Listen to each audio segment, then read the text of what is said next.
A lot of us are really into Pokemon Go, but are you participating in some toxic traits that do not help your gameplay accelerate in Pokemon Go? With all that said, you know what time it is. Welcome to the Trainer Club. Here we go.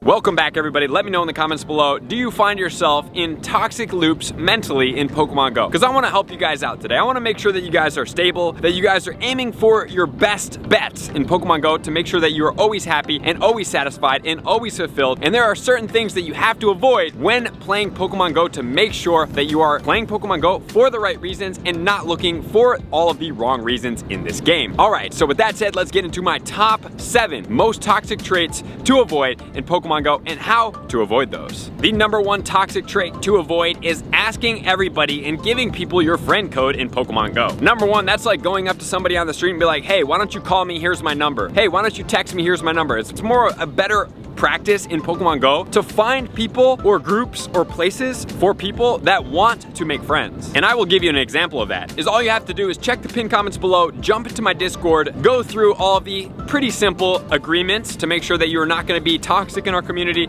and spam things, and then go and find friends in the global friending section. That is going to be where people post their codes. So if you are somebody that's always commenting in a video, commenting on people's posts, commenting in live chats, add me. Here's my friend code. What you need to do, a better practice, is go and find a place, such as in my Discord and other places around, that you can add people that want to be added in Pokemon Go. That is going to save you from getting silenced in chats, from getting muted from channels, and from having people not like you so much, because there's nothing worse than somebody that is consistently trying to spam their friend code everywhere, right? So that is one easy trait to avoid by just being proactive and taking a stand and going after and getting what you want. And the next toxic trait to avoid is the 100% IV dependency. Yes, I understand that 100% IVs are trophies. They're rare, they're great, they're fun, they're lots of fun. I hunt them too. But I am not depending my entire happiness of my gameplay around getting 100% IV Pokemon, because that is going to lead you down disappointment. I will give you an example of this for myself with my legendary Pokemon. So if we go ahead and we click legendaries, and then we add 4-star here, and then we go in reverse of recent. First Pokemon I got 100% IV was Moltres. Was super stoked on it. Then second one I got was Zapdos. Then I got the Articuno. So now you can see as it's coming out, I'm like, man, maybe I can get all of them. Then I got another Zapdos, and then Raikou came out. Raikou, got the Raikou, and then it was on to Entei. Entei, obviously you don't see an Entei right after the Raikou. Really disappointed me in Pokemon Go. If we go ahead and check out our Pokédex, we go into Hoenn, we scroll up a little bit, we check out our Entei. I have done 462 Entei raids, and I do not have the 100% IV Pokemon. In that moment, I got disappointed, but it shifted my gameplay from maybe it's not possible that I'm gonna get every single 100%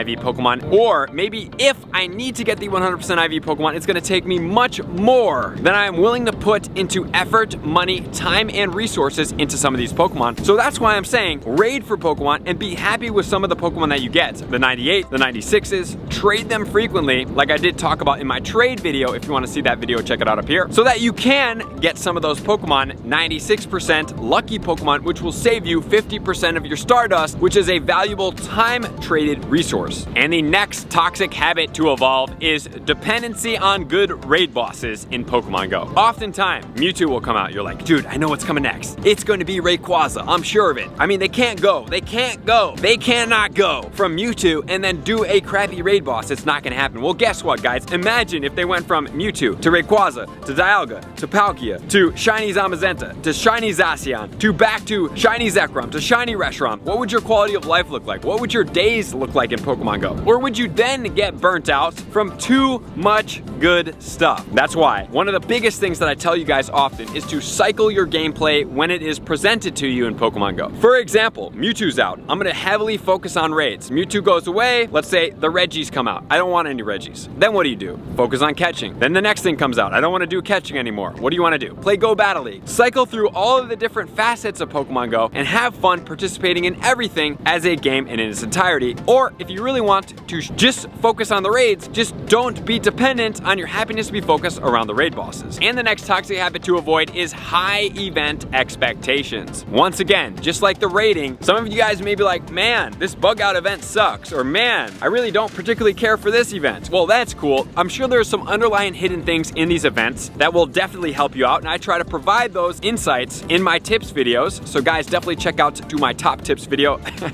Yo, hold on a second. Check out this. What's up, buddy? Okay, I literally was like, it caught this corner of my eye and I was like, dude, what is that? Nothing like some sea lions coming up to say hi when you're filming videos. So, checking out the underlying benefits of all the events is important, but if you don't like the events, just take a break from playing the events, or run an auto catcher, or whatever that is. Just don't depend your happiness on things. So I think taking a break from here right now, I think one of the underlying messages that I'm constantly trying to reinforce to you guys is making sure that you control your happiness in the process. The reason why people like Michael Jordan, Peyton Manning, all these athletes are really, really successful, number one, yes, they have gifts. Number two, they have worked really hard. But number three, one of the most important things is they thoroughly enjoy the process of being successful. They don't enjoy the success as the only metric of if they are winning. Yes, they want to win. Yes, that's their hunger and desire. But the reason why is because they're really good at the process and they love every day going to practice, getting better, refining their skills, finding that little thing that's going to make them that much better. And that is what gets them to the next level. Number 5 is going to be GBL ranks. Man, I have never seen so many people so heated in my life from Go Battle League. Guys, honestly, yes, it's great. It's fun. Is it frustrating? It can be. Is there lags? Yes. Is there things that are not fair? Yes. But if you depend your happiness on hitting legend each and every season, man, I don't want you to be disappointed. So I want to make sure that you are sitting there in a great perspective and you are not getting sad each and every day based on you may or may not be hitting your Go Battle League rank because you have lag, you have internet connectivity issues, you have some things that can go wrong, you have bugs, you have glitches. So if you just enjoy GBL as a thing, try to remove winning from it and enjoy yourself getting better without encompassing some of these places and things that may really put a dampen on your GBL. And the next thing is going to be waiting for people to do raids with you, such as getting invites from raids, not being proactive. Proactivity in Pokemon Go is super important. Making sure to set some time away, joining Discords, and inviting friends to your raids, inviting friends to come out and play with you, inviting friends to go and play comm days with you, whatever, events in person, and even further, to take it all the way back to spot number 1, being proactive in sending people friend requests, because you are in control of making your happiness and your gameplay enriched in Pokemon Go by being the invitor to these events. And the last thing, obviously you guys hear me talk about it quite frequently, I think it's a little bit toxic right now, is shiny dependencies. Probably the biggest one. Number 1 is going to be the Shundo dependency. There are so many people that don't have Shundos. There are people that have a decent amount of Shundos, but guys, feeling the lack, feeling the disappointment, feeling the incredible, longing for a Shundo is sad.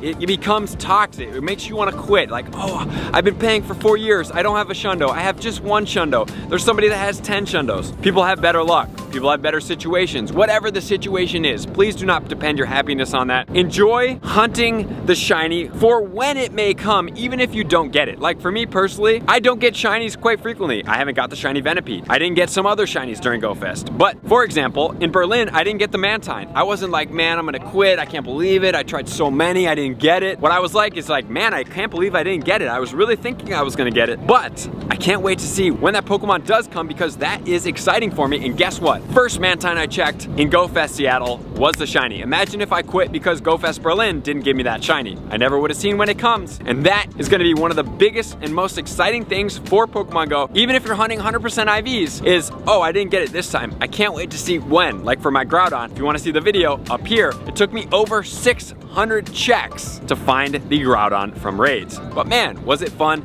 it was sweet, and it was exciting. So, my point here is you control your destiny, you control what makes you excited and what makes you disappointed based on how you focus on the game. So choose your mindset wisely, enjoy Pokemon Go, and don't fall into the trap of all these top 7 most toxic traits you could participate in Pokemon Go. So, thank you guys for tuning in as always. Best of luck out there being happy and playing Pokemon Go. To all my likers, comments, subscribers, Patreon members, everybody who takes their support, subscription, and participation to the next level, I'm gonna see you guys out on the next video. Peace.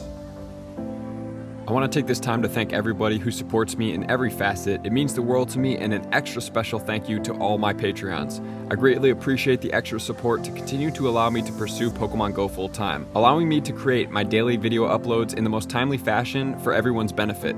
Plus, I get the amazing experience of sharing my creative processes behind the scenes and raiding all around the globe with select upper tiers. Thank you everybody for being a part of the Trainer Club. You all mean the absolute world to me, and I will see you guys out on the next video.